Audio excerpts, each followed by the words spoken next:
Je suis donc Jean-Pierre Goudot, originaire donc du Burkina Faso, docteur en sciences de l'information et de la communication, à l'Université de Bordeaux 3 en France, en 1992, et professeur ordinaire à l'Université Notre-Dame de Kassai à Kananga, faculté de la communication et de la culture.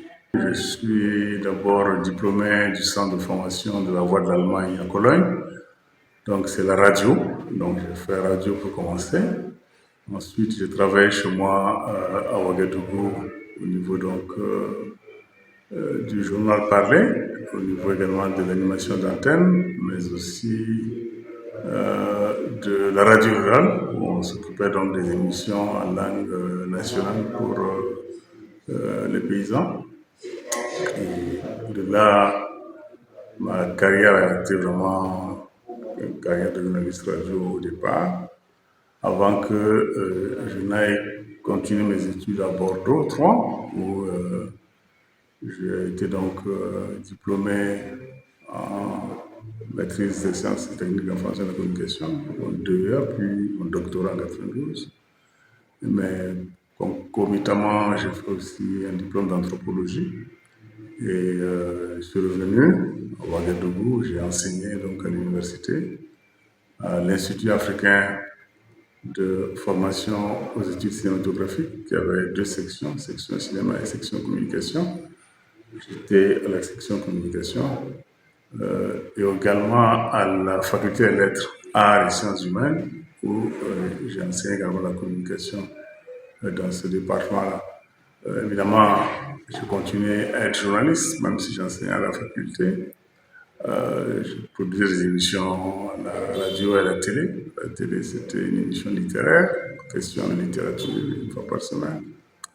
Et à la radio, la revue de presse hebdomadaire et puis des émissions socio-économiques. J'ai également été directeur des études d'un centre interafricain d'études en radio de Ouagadougou, le CIRO, qui était une grande école à l'époque, qui a été créée par l'URFLA, l'Union des radios et télévisions nationales d'Afrique. Et on recevait jusqu'à 15 pays africains dans cette école-là. Et ensuite, j'ai été nommé directeur de la radio-diffusion nationale sous Thomas Sankara.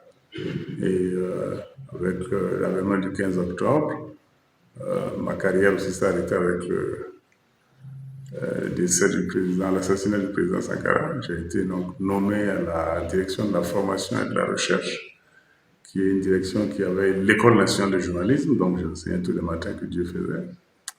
Et je suis resté là pendant 2 ans, avant d'être promu au grade de secrétaire général du ministère de l'Information et de la Culture. C'était mon dernier poste national au niveau du Burkina.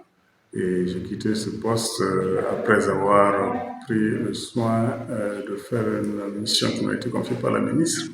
C'était le code de l'information qui voyait l'avènement de la presse privée et des radios privées et des radios communautaires. Donc quand j'ai fini ça, j'ai concouru pour un poste à la FAO, donc c'est le début de ma carrière internationale.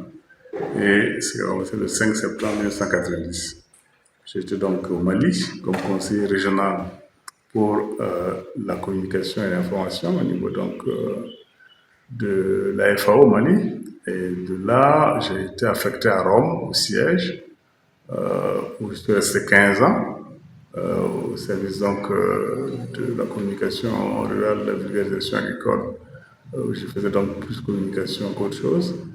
Et de là, je suis parti à l'UNESCO, parce que 15 ans c'était bien, mais bon, je suis à l'UNESCO, sur le terrain. Et là, j'ai fait le Cameroun. Du Cameroun, je m'occupais également du Tchad et de la RCA. Du Cameroun, on m'a affecté à Addis Abeba, au bureau de liaison de l'UNESCO auprès de l'Union africaine et de la Commission économique pour l'Afrique des Nations Unies. Je suis resté 2 ans et demi avant la création des bureaux régionaux de l'UNESCO et j'ai été affecté au bureau régional de l'UNESCO pour l'Afrique de l'Ouest à Dakar, où je suis resté également 3 ans. C'est de là que j'ai postulé pour être représentant résident et j'ai donc passé l'examen comme il faut et j'ai été nommé donc à Namibie, à Windhoek, où je suis resté 4 ans. Et ensuite, on m'a nommé à Kinshasa comme représentant résident de l'UNESCO auprès de la RDC. Je suis resté 3 ans. Et c'est de Kinshasa que j'ai pris ma retraite en avril 2022. Voilà un peu cette carrière qui a commencé en 90, on a souligné que c'était terminé en 2022, pardon. Évidemment, j'ai toujours enseigné, hein. J'étais dans la Nations Unies, mais j'ai eu des dérogations pour donner des cours dans plusieurs universités. Et effectivement, le conseil d'administration des universités du Congo, sur mon dossier, mes recherches, mes publications, a donc nommé professeur ordinaire à Kananga, au nouveau département de communication et culture. Voilà ce que je peux dire. Sinon, j'enseigne également à l'Université catholique du Congo, à Kinshasa. J'enseigne à l'Université catholique de l'Afrique de l'Ouest à Bamako et à l'Université Aube Nouvelle, qui est la plus grande université privée au Burkina Faso, où j'enseigne toujours des cours de communication et de journalisme. Voilà donc pour ce qui est de ma présentation. Marié, 3 enfants, dont un doctorat en génétique et en biochimie. Voilà, j'aime quoi, lecture, j'aime cuisiner. Ça, c'est ma passion de faire la cuisine tous les jours quand j'ai le temps. Et je prends le temps aussi de faire un peu de marche, lire beaucoup, et puis la télé aussi. Voilà.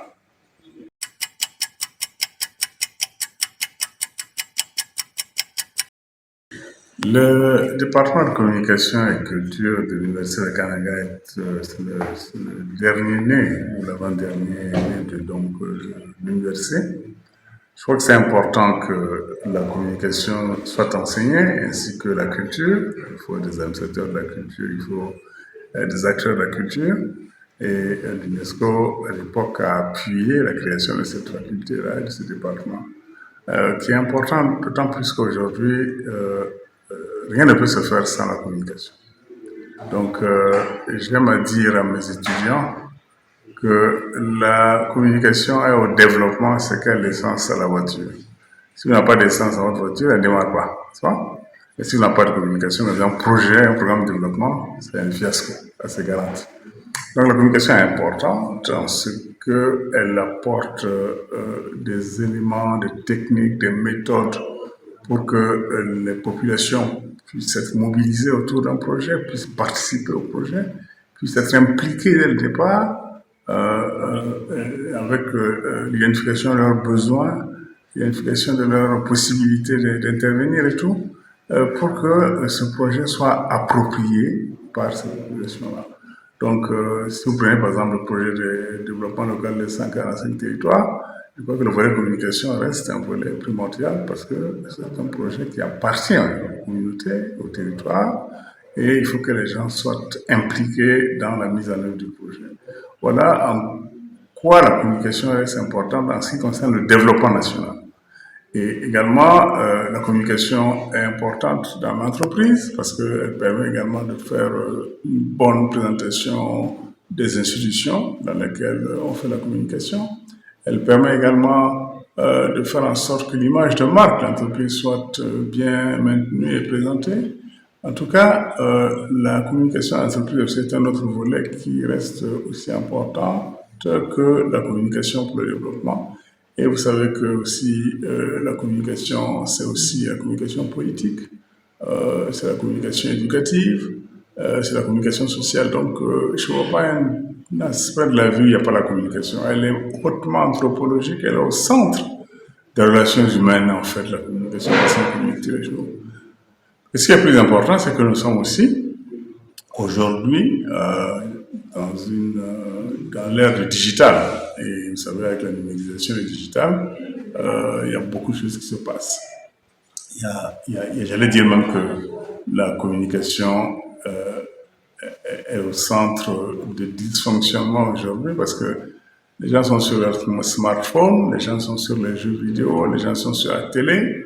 Il n'y a pas beaucoup de communication humaine et c'est un grand problème. Donc, il faut aussi qu'on puisse étudier comment faire en sorte que les nouvelles technologies de l'information et de la communication n'aient pas un impact négatif sur la communication humaine.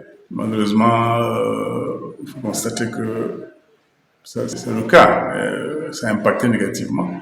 Maintenant, je pense que les études doivent maintenant chercher des solutions à ce que nous revenions à une communication plus humaine, à une communication plus conviviale qui n'est pas seulement déterminée par la technologie et les machines. Voilà ce que je peux dire sur la communication.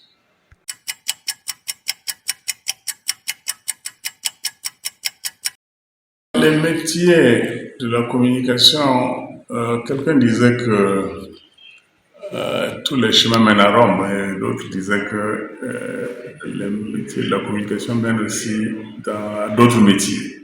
Pour vous dire que comme c'est une discipline qui est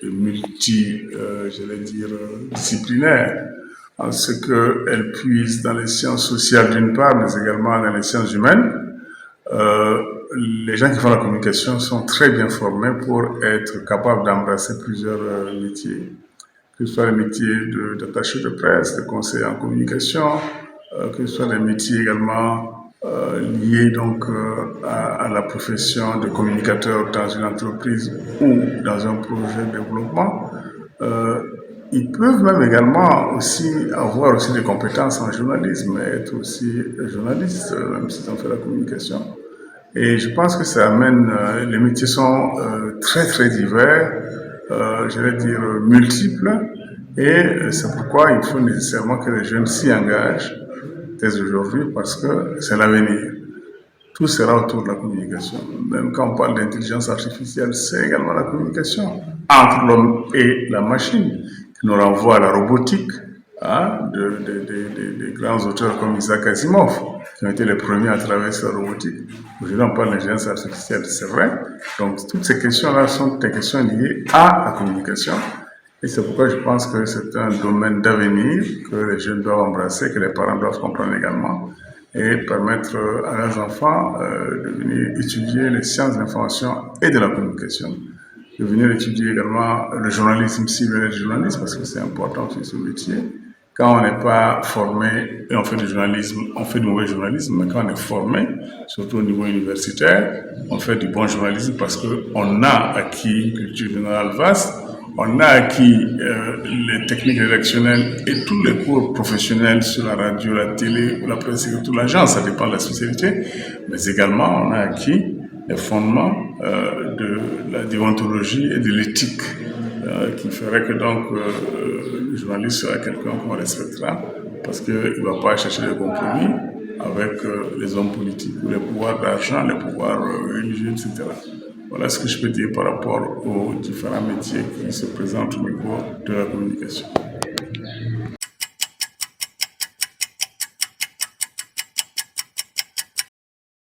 Je pense que ce département de communication pour le Kasaï reste crucial en ce que, oui, les grandes écoles sont à Kinshasa, on a l'UCC, il y a d'autres écoles privées. Mais je pense qu'il est important que l'université de Kasaï qui a fait ses preuves dans plusieurs autres disciplines comme la médecine, l'informatique, l'économie, puisse également se doter d'un département de communication et culture. Vous savez bien que le Kasaï est une région hautement culturelle. J'ai eu la chance d'aller de Chikapa à Mouchengue en 2019, dans le cadre de ma fonction de représentant de l'UNESCO à RDC à l'époque. Et j'ai vu des trucs incroyables. Je dis, tout le monde fait de la culture ici. Ou c'est le raffia, ou c'est la sculpture. Je suis allé à l'Empire Cuba. J'ai vu également l'Institut des Beaux-Arts à Mouchengue, qui est un fleuron. Il faudrait faire en sorte qu'on puisse réhabiliter cet institut. Et ce qui est aussi important, c'est que il est bon que les jeunes de la région d'ici, au lieu d'aller jusqu'à Kinshasa, puissent au moins faire le premier pas, les rudiments de la communication, ne serait-ce que jusqu'à une licence ou même un master à Kananga, et qu'ils puissent aller faire leur doctorat s'ils le veulent ailleurs. Mais il est important quand même qu'on puisse doter la province de gens outillés, de gens formés, capacités, pour qu'ils puissent vraiment contribuer donc au développement économique, social et politique de la région. Parce que la communication est transversale, je l'ai dit, et sans la communication, on ne peut pas réussir.